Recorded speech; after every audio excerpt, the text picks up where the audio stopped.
Well, dear students, myself Dr. Ashish Garg, Associate Professor in Chemistry, SEAT, RN Ruia government college Ramgarh Shekhawati district Sikar Rajasthan.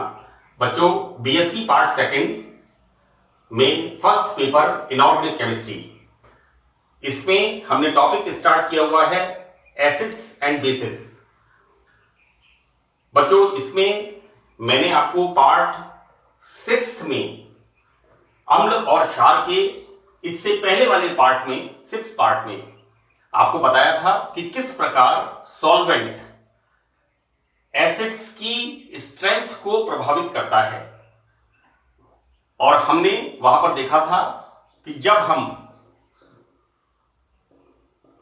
Acids में solvent के रूप में acetic acid को लेते हैं तो वहां पर हमने देखा था कि जो स्ट्रॉन्ग एसिड्स हैं उनका आयनन एसिटिक एसिड में बहुत कम होता है और स्ट्रॉन्ग एसिड्स एसिटिक एसिड में एक वीक एसिड की तरह बिहेव करते हैं।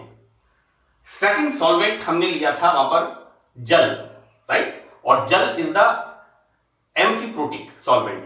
वहां पर जल के अंदर एसिड्स, मैं यहां पर बेस की बात करूंगा कि बेस की स्ट्रेंथ पर सॉल्वेंट्स किस तरह से प्रभाव डालते हैं। लेकिन एक बार मैं आपको यह रिकॉल करा दूं कि जब हम एसिड स्ट्रेंथ पर सॉल्वेंट के प्रभाव का अध्ययन करते हैं तो हमने पार्ट सिक्स में जो सेकंड सॉल्वेंट था जल, तो जल में हमने देखा कि जितने भी स्ट्रॉन्ग एसिड्स हैं वो जल के अंदर समान रूप से व्यवहार करते हैं। और थर्ड वन हमने लिया था liquid ammonia as a solvent. तो अमोनिया एक बहुत अच्छा प्रोटॉन एक्सेप्टर है इन कंपैरिजन टू वाटर। तो अमोनिया के अंदर जब हम weak acid like acetic acid हम उसमें डिसॉल्व करते हैं, आयनन करते हैं, तो हमने ये देखा पार्ट सिक्स में बच्चों मैंने बताया था थर्ड सॉल्वेंट लिक्विड अमोनिया। तो लिक्विड अमोनिया में वीक एसिड का भी आयनन बहुत अच्छी तरह होता है क्योंकि अमोनिया एक अच्छा प्रोटॉन एक्सेप्टर है, एक बेस की तरह बर्ताव करता है, व्यवहार करता है। और वहां पर एसिटिक एसिड भी एक स्ट्रॉन्ग एसिड की तरह बिहेव करता है। यानी हमने सॉल्वेंट जब हम चेंज करते हैं तो वहां पर हम ये देखते हैं कि किस प्रकार अम्ल की स्ट्रेंथ, जो वीकर एसिड होता है वो वीकर एसिड लिक्विड अमोनिया के में जब इसको हम आयनित करते हैं तो वहां पर वो वीकर एसिड एक स्ट्रॉन्ग एसिड की तरह बिहेव करता है। बच्चों, यहां पर इसके बाद हम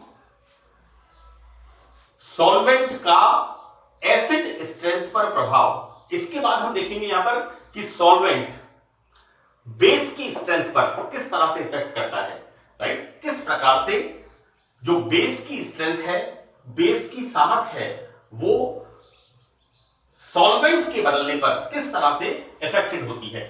बच्चों, effect of solvent on base strength, right, या हम इसको कहते हैं कि क्षार की सामर्थ्य पर विलायक का प्रभाव, राइट। बच्चों, अम्लों की भांति क्षारकों की प्रबलता भी विलायकों की प्रकृति द्वारा प्रभावित होती है, राइट। देखो बच्चों, क्या है कि ऐसे बेस जो जल में दुर्बल होते हैं, राइट, और हम जब जल से प्रबल proton donor like acetic acid, right, यानी लेते हैं तो बच्चों यहां पर ये बेसिस स्ट्रॉन्ग, यानी जब हम, बच्चों कहने का मतलब यहां पर ये है कि जब हम जो वीकर एसिड्स हैं, और वीकर एसिड्स कम हैं जब हम इनका जल में आयनन करते हैं, लेकिन जल के स्थान पर जब हम वीकर एसिड्स को एसिटिक एसिड में डिसॉल्व करते हैं तो ये कैसे होते हैं, स्ट्रॉन्ग बेसिस होते हैं।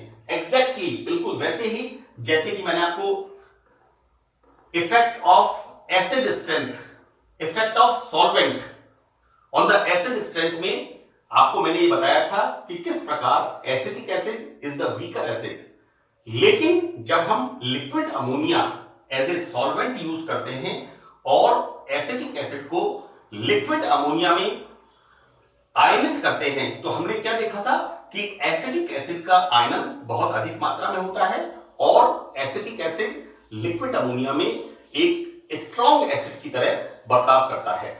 उसी प्रकार यहां पर हम देखते हैं कि वे बेसिस जो जल में वीक बेस होते हैं, राइट, और हम जब जल की तुलना में stronger proton donor like acetic acid उसके अंदर जब हम डिसॉल्व करते हैं तो यहां पर जो वीक बेसिस होते हैं वो एसिटिक एसिड में एक स्ट्रॉन्ग बेस की तरह बिहेव करते हैं, right. So this is the concept exactly. जो पार्ट सी था effect of solvent on the acid strength, उसका यहां पर बिल्कुल उल्टा हो रहा है, राइट। यहां पर हम वीक बेस को हम जल की जगह जब एसिडिक एसिड में हम इसे डिसॉल्व करते हैं तो यहां पर वीक बेस स्ट्रॉन्ग बेस की तरह एक्ट करते हैं। For example, so these are the examples, you know, pyridine and ammonia both are the weak bases while NaOH is the strong base। हम देखते हैं बच्चों यहां पर कि इनकी जो बेसिसिटी है वो भिन्न भिन्न होती है, इनकी जो बेस स्ट्रेंथ या हम कहें इसको क्षारीय प्रबलता वो अलग अलग होती है। तो बच्चों पिरिडीन, अमोनिया व NaOH ये जल में भिन्न भिन्न प्रबलता प्रदर्शित करते हैं, इनकी बेस स्ट्रेंथ वाटर में अलग अलग होती है। लेकिन जब हम पिरिडीन, अमोनिया और NaOH को H2O की जगह हम एसिड को, किसको, एसिटिक एसिड को, एसिटिक एसिड सॉल्वेंट को, यहां पर बच्चों हम बता रहे हैं कि पिरिडीन, अमोनिया और NaOH वाटर के अंदर अलग अलग बेसिक स्ट्रेंथ शो करते हैं, लेकिन यहां पर जब हम इन तीनों के लिए वाटर की जगह acetic acid as a solvent काम में लेते हैं तो बच्चों यहां पर क्या देखते हैं हम कि सभी बेस एक समान रूप से प्रबल प्रतीत होते हैं, राइट।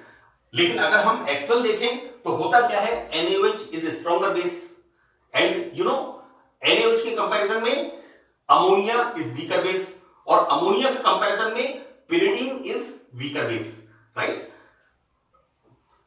देखो बच्चों ऐसा है कि हम जब प्राइमरी एमीन्स पढ़ते हैं ऑर्गेनिक केमिस्ट्री के अंदर तो प्राइमरी एमीन्स के अंदर हम अमोनिया, प्राइमरी एमीन और हेटेरोसाइक्लिक कंपाउंड पिरिडीन, पिरोल, इनकी जब हम बेसिसिटी का अध्ययन करते हैं बच्चों, बेसिसिटी का मतलब है कि प्रोटॉन को कौन जल्दी एक्सेप्ट करता है, राइट। तो यहां पर हम देखते हैं कि जब हम इन तीनों के लिए, ये तीनों कैसे होते हैं, बेसिक इन नेचर, राइट। लेकिन वाटर के अंदर जब हम इन तीनों को पिरिडीन, अमोनिया और NaOH को डिसॉल्व करते हैं तो देखते हैं कि इनकी बेसिसिटी अलग अलग होती है, राइट। यहां पर बच्चों देखिए पिरिडीन सबसे कम बेसिक होता है, अमोनिया उसके बाद ज्यादा बेसिक होता है और NaOH सबसे ज्यादा बेसिक होता है।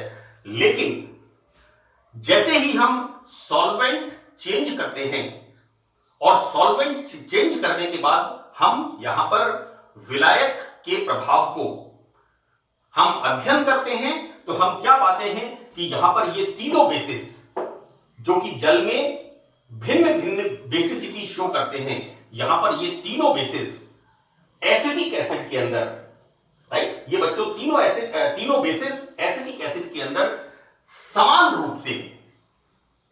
रूप से बेसिक स्ट्रेंथ, क्षारीय कहना चाहिए क्षारीय सामर्थ्य या क्षारकीय सामर्थ्य, बेसिक स्ट्रेंथ प्रदर्शित करते हैं, राइट। तो this is the concept, clear. Now इसकी limitations, Bronsted and Lowry theory में इसकी लिमिटेशंस क्या है कि आरएनएस की तुलना में ब्रॉन्स्टेड व लॉरी ने अम्ल क्षारक की परिभाषा काफी सही है। देखो बच्चों, ऐसा है कि मैं आपको एक बात बताऊं, हमने कोऑर्डिनेशन केमिस्ट्री में सबसे पहले वर्नर सिद्धांत पढ़ा। मैं इस टॉपिक से हटके आपको एक बात बता रहा हूं कि हमने सबसे पहले कोऑर्डिनेशन केमिस्ट्री में हम वर्नर्स थ्योरी पढ़ते हैं, और वर्नर्स थ्योरी के अंदर जो मेन चीज है वो ये होता है कि प्राइमरी वैलेंसी, जो कि बड़े ब्रैकेट, बड़े कोष्टक के या कॉम्प्लेक्स आयन के बाहर होती है, वो आयनाइजेबल होती है एंड नॉन डायरेक्शनल होती है, राइट। सेकंड हम देखते हैं सेकेंडरी वैलेंसी। सेकेंडरी वैलेंसी कैसी होती है? डायरेक्शनल, दिशात्मक होती है और नॉन आयनाइजेबल होती है। और चूंकि सेकेंडरी वैलेंसी नॉन आयनाइजेबल होती है, डायरेक्ट दिशात्मक होती है, संकरित कक्षकों से बनती है, इसलिए वो वहां पर संकुल की ज्यामिति का निर्धारण करती है, राइट। यहां पर हम देखते क्या है, वहां पर देखिए वर्नर्स थ्योरी से हमने स्टार्ट किया। वर्नर्स थ्योरी के बाद हमने बात की कोवलेंट बॉन्ड थ्योरी की, जो हमने कोऑर्डिनेट बॉन्ड को समझाया। पॉलिंग की जो थ्योरी थी, कोऑर्डिनेट वैलेंस बॉन्ड थ्योरी, उससे हमने समझाया। और देखो बच्चों, वैलेंस बॉन्ड थ्योरी के अंदर मैंने लास्ट में आपको बताया कि वैलेंस बॉन्ड थ्योरी की बहुत सारी लिमिटेशंस है। कहीं पर हमने कह दिया इनर ऑर्बिटल कॉम्प्लेक्स कि आंतरिक 3D कक्षक किसी भी प्रकार से खाली हो जाते हैं। एक प्रकार को हमने कह दिया स्पिन पेयर्ड कॉम्प्लेक्स, दूसरे में कह दिया इनर ऑर्बिटल कॉम्प्लेक्स। एक प्रकार को हमने कह दिया इनर ऑर्बिटल कॉम्प्लेक्स, जहां पर 3D कक्षक संकरण में भाग लेते हैं, और दूसरे प्रकार में हमने कह दिया आउटर ऑर्बिटल कॉम्प्लेक्स। तीसरे प्रकार में इसको बता दिया कि एक इलेक्ट्रॉन अंदर वाला वो लोअर एनर्जी से हायर एनर्जी में चला जाता है, और ये एनर्जी कहां से आती है इसका पता नहीं, राइट। तो वैलेंस बॉन्ड थ्योरी की ये लिमिटेशंस हो गई।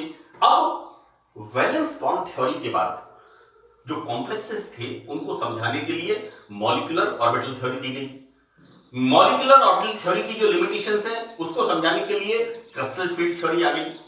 क्रिस्टल फील्ड थ्योरी के बाद लिगेंड फील्ड थ्योरी आ गई। तो इस तरह से हमने ये देखा कि कोऑर्डिनेशन कंपाउंड्स के अंदर किस प्रकार जो शॉर्टकमिंग्स थी उनको दूर करने के लिए एक के बाद एक थ्योरी चलती चली गई। Valence bond theory, valence bond theory के बाद मॉलिक्यूलर ऑर्बिटल थ्योरी, और मॉलिक्यूलर ऑर्बिटल थ्योरी के बाद क्रिस्टल फील्ड थ्योरी, और क्रिस्टल फील्ड थ्योरी के बाद लिगेंड फील्ड थ्योरी, राइट। इसी तरह से हम यहां पर क्या देख रहे हैं कि सबसे पहले आरएनएस का सिद्धांत, और आरएनएस के सिद्धांत में सॉल्वेंट वाटर, अगर सॉल्वेंट के अंदर कोई यौगिक H+ आयन देता है तो उसका नेचर एसिडिक, राइट। और यदि OH- देता है इसका मतलब बेसिक, राइट। ब्रॉन्स्टेड-लॉरी थ्योरी में क्या माना कि वाटर की बात तो ठीक है, लेकिन सॉल्वेंट को बहुत इंपॉर्टेंट नहीं माना। वहां पर माना कि कोई कंपाउंड अगर H+ देता है तो वो एसिडिक, और अगर OH- देता है तो वो बेसिक। सॉल्वेंट वाटर है या कोई और है, इससे कोई फर्क नहीं पड़ता, राइट। बच्चों, यहां पर मैं जैसा आपको बता रहा हूं कि आरएनएस कॉन्सेप्ट के कंपैरिजन में ब्रॉन्स्टेड-लॉरी की एसिड बेस परिभाषा काफी हद तक सही लगती है, लेकिन केवल प्रोटॉन वाली अभिक्रियाएं ही इस परिभाषा के अंतर्गत आती है। यहां पर बहुत सी ऐसी रिएक्शंस हैं जो acidic nature, basic nature show करती हैं, लेकिन प्रोटॉन का यहां पर कोई स्थान नहीं है। मैं आपको एक सिद्धांत और बताऊंगा यहां पर, लक्स फ्लड का सिद्धांत, then solvent system complex, right. इसकी 2-3 थ्योरीज और हैं जो डेवलपिंग स्टेट में, जैसा कि हम कोऑर्डिनेशन केमिस्ट्री में सबसे पहले पढ़ते हैं वैलेंस बॉन्ड थ्योरी, उसके बाद हम पढ़ते हैं मॉलिक्यूलर ऑर्बिटल थ्योरी, फिर उसके बाद हम पढ़ते हैं क्रिस्टल फील्ड थ्योरी, और बाद में फिर हम पढ़ते हैं लिगेंड फील्ड थ्योरी। इसी तरह से यहां पर सबसे पहले हमने आरएनएस थ्योरी को पढ़ा, आरएनएस थ्योरी के बाद हमने ब्रॉन्स्टेड एंड लॉरी थ्योरी को पढ़ा। अब ब्रॉन्स्टेड लॉरी थ्योरी में यहां पर ऐसी बहुत सी रिएक्शंस हैं जो ब्रॉन्स्टेड लॉरी कांसेप्ट के अंदर कवर नहीं होती, अर्थात यहां पर बच्चों परिभाषा तो सही लगती है ब्रॉन्स्टेड लॉरी, तो limitation of Bronsted Lowry concept. लेकिन यहां पर बच्चों जो प्रोटॉन वाली रिएक्शंस हैं वो ही इस परिभाषा के अंतर्गत कवर होती हैं। अब यहां पर ऐसे बहुत से यौगिक हैं जो एसिडिक और बेसिक नेचर शो करते हैं। ऐसी अनेक अभिक्रियाएं हैं जिनमें प्रोटॉन बीच में आते ही नहीं है, लेकिन वो एसिडिक और बेसिक नेचर शो करती है। बहुत से ऐसे कैटलिस्ट हैं जो ऑक्सीडेशन क्या बोलते हैं, acidic and basic nature show करते हैं, लेकिन उनमें प्रोटॉन का कोई लेना देना नहीं। सेकेंड लिमिटेशन कि इस ढंग से एसिड बेस का आचरण विलायक की प्रकृति पर निर्भर करता है। हमने दो टॉपिक्स देखे कि पहला था effect of solvent on acidic strength, solvent का इफेक्ट, और दूसरा बच्चों यहां पर हमने देखा effect of solvent on base strength. Solvent का रूल हमने दोनों के अंदर देखा। आरएनएस के अंदर वाटर इंपॉर्टेंट है, ब्रॉन्स्टेड एंड लाउरी कांसेप्ट के अंदर वाटर तो है इंपॉर्टेंट, बट वाटर के अलावा अगर वाटर नहीं है तब भी कंपाउंड अगर H+ देता है एसिड है और OH- देता है तो बेस है। तो यहां पर बच्चों इन ये जो कंसेप्ट हैं, चाहे वो आरएनएस का कंसेप्ट हो, चाहे वो ब्रॉन्स्टेड एंड लाउरी का कंसेप्ट हो, बच्चों सॉल्वेंट की नेचर यहां पर ये सॉल्वेंट एक बड़ा इंपॉर्टेंट रोल यहां पर प्ले करता है। अतः किसी पदार्थ को अम्ल क्षारक के रूप में हम विभाजित नहीं कर सकते, राइट। अतः कोई पदार्थ किसी एक रिएक्शन में एसिड होता है और अन्य अभिक्रिया में वो क्षारक हो जाता है। फॉर एग्जांपल ये मैंने रिएक्शन आपको बताई है कि यहां पर परक्लोरिक एसिड और परक्लोरिक एसिड में जब हम कंसंट्रेट H2SO4 को मिलाते हैं तो बच्चों देखो यहां पर क्या हो रहा है। एक बात मैं आपको और याद दिला दूं कि मैंने इसके प्रीवियस लेक्चर्स के अंदर ये बताया है कि यहां पर परक्लोरिक एसिड ज्यादा स्ट्रॉन्गर एसिड है in comparison to sulphuric acid, और जब हम परक्लोरिक एसिड में कंसंट्रेट सल्फ्यूरिक एसिड को मिक्स करते हैं तो यहां पर परक्लोरिक एसिड H+ रिलीज करता है, डोनेट करता है। इसका मतलब परक्लोरिक एसिड क्या हो गया, एसिडिक इन नेचर, क्योंकि ये H+ देता है। लेकिन H2SO4 ये परक्लोरिक एसिड से डोनेट किए गए प्रोटॉन को एक्सेप्ट करता है और इस तरह का आयन बनाता है। तो यहां पर बच्चों ये एसिड क्या हो गया यहां पर, this act as a base. एक बात मैं आपको फिर बता दूं बच्चों, आप लोग इन लेक्चर्स को जब तक दो तीन चार बार ध्यान से कंसंट्रेशन से सुनेंगे नहीं, तब तक एक बड़ी अजीब सी हमें एक कंफ्यूजन बना रहता है। क्योंकि जब हम पढ़ते थे तो समझ में ही नहीं आता, एक जगह हम किसी को एसिड कहते हैं तो दूसरी जगह उसको बेस कह देते हैं। फॉर एग्जाम्पल जब मैं पढ़ता था तो मुझे ये कई बार कंफ्यूजन रहता था कि यहां पर H2SO4, अब H2SO4 is a strong acid, लेकिन यहां पर हम क्या कर रहे हैं, H2SO4 is a base, right. लेकिन यहां पर H2SO4 एक सॉल्वेंट के रूप में काम करता है, और जब हम परक्लोरिक एसिड को H2SO4 के साथ मिक्स करते हैं तो यहां पर हमें सिर्फ ये देखना है कि यहां पर प्रोटॉन कौन दे रहा है। तो प्रोटॉन यहां पर परक्लोरिक एसिड रिलीज करता है, इसलिए परक्लोरिक एसिड यहां पर एसिड होगा, और सल्फ्यूरिक एसिड यहां पर इस प्रोटॉन को एक्सेप्ट करता है, तो यहां पर sulphuric acid is act as a base. So this is the limitation, ये इसकी सीमाएं हैं ब्राउनस्टेड एंड लॉरी कांसेप्ट की, राइट। तो बच्चों यहां पर हमारा ये ब्राउनस्टेड एंड लॉरी कांसेप्ट खत्म होता है। अब हम बात करेंगे नेक्स्ट थ्योरी, और वो नेक्स्ट थ्योरी हमारी यहां पर है लक्स फ्लड थ्योरी। बच्चों इस लक्स फ्लड थ्योरी के अंदर यहां पर आरएनएस का कंसेप्ट और ब्रॉन्स्टेड एंड लॉरी का कंसेप्ट, ये दोनों कंसेप्ट H+ मतलब एसिड, अगर कोई H+ डोनर है उसे हमने एसिड कहा, और यदि कोई OH- डोनर है तो उसको हमने बेस कहा। लेकिन लक्स फ्लड ने ऐसी बहुत सी रिएक्शंस को एक्सप्लेन किया जिनमें H प्लस और OH माइनस का कोई लेना देना ही नहीं है, उनकी प्रेजेंस शो ही नहीं होती, लेकिन फिर भी अनेक यौगिक जिनमें H प्लस और OH माइनस नहीं होता और वो acidic and basic nature show करते हैं, तो ऐसे अनेक यौगिकों की अम्लीय और क्षारीय प्रकृति को लक्स फ्लड ने एक्सप्लेन किया। देखो बच्चों, यहां पर ब्रॉन्स्टेड और लॉरी ने अम्ल क्षारक अभिक्रिया समझने के लिए प्रोटॉन की Bronsted and Lowry as well as Arrhenius, इन दोनों ने एसिड बेस को हमें बताने के लिए कि this compound is acidic and this compound is basic, इस बात को प्रोटॉन का इंपॉर्टेंट रोल माना। राइट, इसमें किस बात पे जोड़ दिया कि जो H प्लस देता है वो है एसिड और जो H प्लस एक्सेप्ट करता है वो है बेस।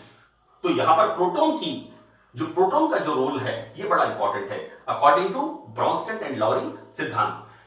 अब ऐसे अभिक्रियाओं में एसिड बेस तो होता है लेकिन अणुओं में प्रोटॉन होता ही नहीं है। अब जब प्रोटॉन ही नहीं होता तो ब्रॉन्स्टेड एंड लॉरी का जो कंसेप्ट है कि प्रोटॉन नहीं है फिर भी वो एसिडिक और बेसिक नेचर शो करता है, तो बच्चों ऐसे कंपाउंड्स जिनमें प्रोटॉन उपस्थित होता ही नहीं है, अतः प्रोटॉन का स्थानांतरण हो गई नहीं। अब जब प्रोटॉन ही नहीं है तो हम ब्रॉन्स्टेड एंड लॉरी कंसेप्ट कैसे हम इंप्लीमेंट करेंगे? राइट, यानी यहां पर हमें पता ही नहीं लगता ब्रॉन्स्टेड एंड लॉरी के हिसाब से, क्योंकि यहां पर प्रोटॉन की उपस्थिति नहीं होती। अब देखो बेटा, इस प्रकार की अभिक्रियाओं में एसिडिक व बेसिक कैरेक्टर्स को जिनमें प्रोटॉन अनुपस्थित है लेकिन वो acidic and basic nature show करते हैं, तो इस प्रकार के ऐसे कंपाउंड्स को लक्स फ्लड ने एक्सप्लेन किया। ये दो साइंटिस्ट थे, उन्होंने क्या बताया कि ऑक्साइड आयन के स्थानांतरण से एसिडिक एंड बेसिक नेचर यौगिकों की अम्लीय और क्षारीय प्रकृति को ऑक्साइड आयन के ट्रांसफर से, स्थानांतरण से एक्सप्लेन किया। उसने क्या बताया कि ऑक्साइड डोनर बेस होते हैं और ऑक्साइड एक्सेप्टर एसिड्स होते हैं। राइट, मैं इसमें एग्जांपल बताऊंगा कि जो यौगिक ऑक्साइड दाता होते हैं उनको तो बेस कहा। This is the lux flood concept, third concept. Right, और ऐसे यौगिक जो ऑक्साइड को एक्सेप्ट करते हैं उन्हें एसिड माना। तो बच्चों जैसे ही ऑक्साइड देना और लेने की बात आती है, इमीडिएटली आप लोग आ जाइए, this theory is lux flood theory. तो बच्चों इसे हम सुनो, बेस किस तरह से, एक एसिड एंड डोनर ऑक्साइड। तो बच्चों यहां पर जो ऑक्साइड दे रहा है वो हो गया एसिड। अब राइट, यहां देखो बेटा, कैल्शियम ऑक्साइड, यहां पर Ca2+ and it donates oxide ion. Sulphate में SO3+ ऑक्साइड डोनर। राइट, यहां पर SiO3 silicon dioxide and O2-। बच्चों ऐसे बहुत से पायरोसल्फेट कंपाउंड्स हैं जिनकी टाइटेनियम, नियोबियम और टेंटेलम से 1100 डिग्री सेंटीग्रेड अभिक्रिया पर पता चलता है कि अम्ल ऑक्साइड ही हो, ये जरूरी नहीं है। राइट, देखो बच्चों ऐसा है कि ऑक्साइड आयन डोनर है उसे बेस मान लिया और जो ऑक्साइड आयन एक्सेप्टर है उसे एसिड मान लिया। ये तो बात हो गई है। अब दूसरी बात ऐसी होती है, नंबर ऑफ पायरोसल्फेट कंपाउंड्स, वहां पर ऑक्साइड का कोई मतलब नहीं है। ये मैंने एक एग्जांपल लिखा है यहां पर। अब देखो बेटा, यहां पर यदि कोई पदार्थ ऑक्साइड आयन डोनर है और एक्सेप्टर दोनों प्रकार की अभिक्रियाएं प्रदर्शित कर सकता है, जैसा कि मैंने पास्ट में जल के लिए कहा था, एम्फीप्रोटिक सॉल्वेंट, कि जल परिस्थिति के अनुसार एक अम्ल भी है और एक क्षार भी है, राइट। तो बच्चों यहां पर उसी प्रकार कोई पदार्थ ऑक्साइड आयन दाता है और ऑक्साइड आयन लेने वाला, एक्सेप्ट करने वाला, दोनों प्रकार की अभिक्रियाएं प्रदर्शित कर सकता है, तो उसको कहते हैं एम्फोटेरिक, उभयधर्मी। उसको हम कहते हैं बच्चों this is amphoteric, right, like water. It's not water but like water, क्योंकि यहां पर यह कंपाउंड ऑक्साइड देता भी है और ऑक्साइड लेता भी है। इसके हम एग्जांपल देखेंगे बच्चों कि this is the zinc oxide. यहां पर देखिए बेटे बच्चों कि जिंक ऑक्साइड यहां पर बच्चों देखिए zinc oxide is the acid, ये ऑक्सीजन ले रहा है और देखो यहां बना रहा है ये बच्चों ZnO2 तो ये ग्राही और इसको एक्सेप्ट कर रहा है तो ये एसिड हो गया। और यहां पर बच्चों देखते हैं जिंक ऑक्साइड ऑक्साइड आयन दे रहा है Zn2+O2-, चूंकि ये ऑक्साइड आयन दे रहा है इसलिए ये कैसा हो गया, ये act as a base, right. तो हम देखते हैं एग्जांपल कि जिंक ऑक्साइड ऑक्साइड लेता है तो इससे बेस एसिड, और जब जिंक ऑक्साइड डोनेट करता है ऑक्साइड आयन तो it's act as a base. So the second example is aluminium oxide. देखो बेटा यहां पर Al2O3 ये क्या कर रहा है, ऑक्साइड आयन देता है, so it's act as a base, while right. यहां पर देखते हैं हम Al2O3, यहां पर ये बच्चों ऑक्साइड आयन एक्सेप्ट करता है, this is it will accept, oxide ion acceptor है, so it's act as a acid, right. बच्चों इसका लक्स फ्लड सिद्धांत को मैं यहां पर इसके बाद हम जो एम्फोटेरिक कंपाउंड्स हैं इनको हमने देखा कि ऐसे बहुत से यौगिक हैं जो ऑक्साइड आयन देते भी हैं और ऑक्साइड आयन लेते भी हैं। ऐसे यौगिकों को हम उभयधर्मी कहते हैं। इसको बच्चों मैं नेक्स्ट पार्ट 8 के अंदर इसको कंटिन्यू करूंगा। अभी ये टॉपिक इनकम्प्लीट है, तो आप ध्यान से इसे पढ़ करके और उसके बाद 8th पार्ट को आप कंटिन्यू करिए, तो ये आपको सिद्धांत लक्स फ्लड का आपको समझ में आ जाएगा। मैं आपको एक बात बता दूं बच्चों कि केमिस्ट्री में ये जो टॉपिक्स हैं हम क्या देख रहे हैं कि आरएनएस की थ्योरी, आरएनएस के बाद ब्रोंस्टेड एंड लॉरी कॉन्सेप्ट, और ब्रोंस्टेड लॉरी कॉन्सेप्ट में हमने देखा conjugated acid and base pair, संयुग्मी अम्ल क्षार युग्म, और जब प्रोटॉन की बात होती ही नहीं है उसके बाद हम देखते क्या है कि जहां पर प्रोटॉन का कोई लेना देना नहीं है, तो उसके बाद हम पढ़ रहे हैं यहां पर लक्स फ्लड का सिद्धांत। एक तरह से कहना चाहिए कि हम लेस डेवलप से, मतलब हम किस तरह से हम देख रहे हैं कि जो एसिड एंड बेसिस की नेचर है उनको हम अलग अलग थ्योरी से एक्सप्लेन कर रहे हैं। तो बच्चों मैं नेक्स्ट पार्ट में इस लक्स फ्लड सिद्धांत को कंटिन्यू करूंगा, और आप ये जो 7th पार्ट के अंदर हमने लक्स फ्लड का सिद्धांत पढ़ा है, इसके बाद उसको आप उसी के कंटिन्यूशन में आगे आप स्टडी करिए। मुझे उम्मीद है कि ये आपको समझ में आएगा। तो thank you in this part 7।